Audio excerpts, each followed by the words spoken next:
Makan nasi minum kopi dengan cerita di pagi hari. Nasi lemak kopi bersama kami lemari yang lagi menghiburkan di Nasi lemak kopi Nasi lemak kopi Nasi lemak kopi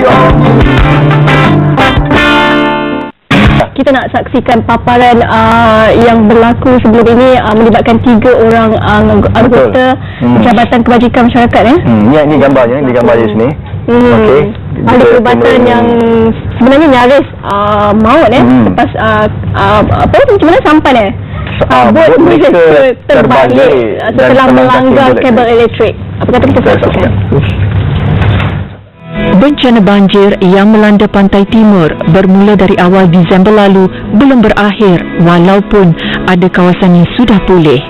Bandar paling teruk terjejas ialah Kuantan Pahang, Segamat Johor dan Kemaman Terengganu. Jumlah mangsa banjir di keempat-empat negeri itu mencecah hampir 80,000 dengan Pahang mencatat jumlah tertinggi iaitu lebih 40,000 mangsa. Di sebalik tragedi seumpama ini, sentiasa ada kisah kemanusiaan yang tidak didendang.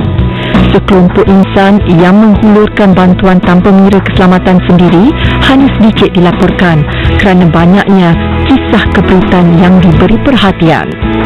Di Kemaman, dedikasi pasukan bantuan perubatan terhadap tugas mereka ketika musim banjir menjadi lambang kepada komitmen anggota perkhidmatan awam umumnya. Di tengah-tengah bahaya arus deras yang di luar jangkaan, kaki tangan ini bersabung nyawa demi membantu mangsa banjir.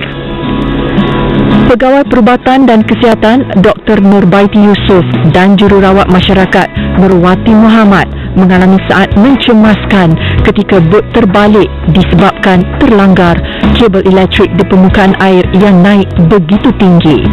Pembantu Perubatan Saiful Azri Zainul Abidin pula mengalami masalah bot rosak dan tersadai. Kesemua mereka dalam perjalanan dari bilik gerakan banjir Pejabat Kesihatan Daerah Kemaman. Perjalanan yang biasanya mengambil masa 20 minit menuju ke kampung seberang Tayur menjadi 5 jam kerana pelbagai halangan ditempuhi termasuk arus air banjir yang deras. Misi kami pada kali ini adalah untuk memberi rawatan dan membantu mangsa-mangsa banjir yang berada di kampung seberang Tayur Kemaman. Jadi kerana kami tidak dapat maklumat yang tepat mengenai keadaan mangsa banjir di sana akibat daripada talian telekomunikasi yang terputus selama 3 hari. Itu adalah hari ketiga banjir yang kami berkesempatan untuk pergi ke sana. Kami di sini ada 6 orang sebenarnya, 2 orang jurumudi bot dan 2 orang pegawai daripada Jabatan Kebajikan Masyarakat. Jadi kami telah dihantar menaiki bot melalui Sungai Kemaman untuk pergi ke Seberang Tayur. Malangnya untuk melepasi sebuah jambatan yang menghala kampung Seberang Tayur itu kami gagal kerana arus air sungai yang deras dan juga persalinan air yang sangat besar. Jadi kami telah berkeputusan untuk berpatah balik, dan dalam perjalanan balik oleh sebab cuaca yang gelap dan hujan ringan-ringan, jurumudi bot kami terlanggar sebuah kabel elektrik yang merentangi jalan laluan kami.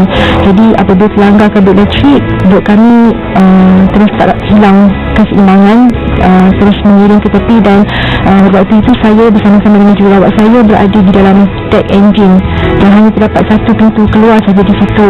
Jadi kami semasa itu memakai jaket keselamatan. Apabila bot terlingkup, sama sekali kami terasa jatuh ke bawah bot. Alhamdulillah, kuasa Allah, kami rasa seperti macam ada orang menarik kami ke atas daripada bawah bot tu. Rupa-rupa tekong bot tu yang menarik kami berdua. Dan akhirnya kami sampai ke permukaan dan disuruh untuk berpaut pada bot yang terlingkup itu. Jadi bot tu telah dihanyutkan oleh air sungai yang deras, dan kami pun tak tahu berapa lama kami dalam air, memang sangat sejuk, dan bot tu kami tak tahu pergi ke mana lah. Jadi Alhamdulillah, kuasa Allah, bot kami tersangkut pada sepuh pokok dan kami sempat berpaut pada ranting pokok yang berjuntai lah. Kami terdengar bunyi bot tapi malangnya bot tu tak berpusing ke arah kami pun. Kami panggil dia tak mengindahkan kami pada mulanya. Jadi kami terus memekik sekuat hati, dan Alhamdulillah bot tu berpusing dan mengambil kami di atas bot tu. Kami berenam, Alhamdulillah, dan rupanya mereka merupakan ahli rombongan kami juga yang tidak dapat melepasi jambatan ke Seberang Tayur. Sebab kami pergi 3 bot kan, tapi bot kami yang pusing balik dulu. Jadi kami dibawa ke tanah tinggi dan kami bermalam di situlah semalaman dengan baju yang basah dan perut yang kosong. Jujurnya memang saya meninggikan kedua anak lelaki saya yang berumur 3 tahun dan setahun. Yang pagi tu memang saya tak sempat untuk cium mereka, dan suami saya juga saya tak sempat bersalaman dengan dia pagi tu sebab kami memang tergesa-gesa keluar kerana itu merupakan kecemasan. Jadi kami perlu respon segera jadi gerakan. Waktu tu sangat takut, sejuk waktu tu. Pasti cuma ingat suami dan anak-anak je lah. Waktu tu lagi pun saya tak pernah naik bot sebelum ni. Dah tak sangka lah kejadian macam ni boleh terjadi ya.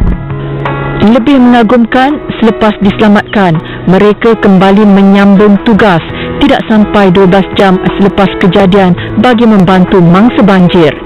Dedikasi mereka pada tugas diberi penghargaan oleh Kementerian Kesihatan Malaysia.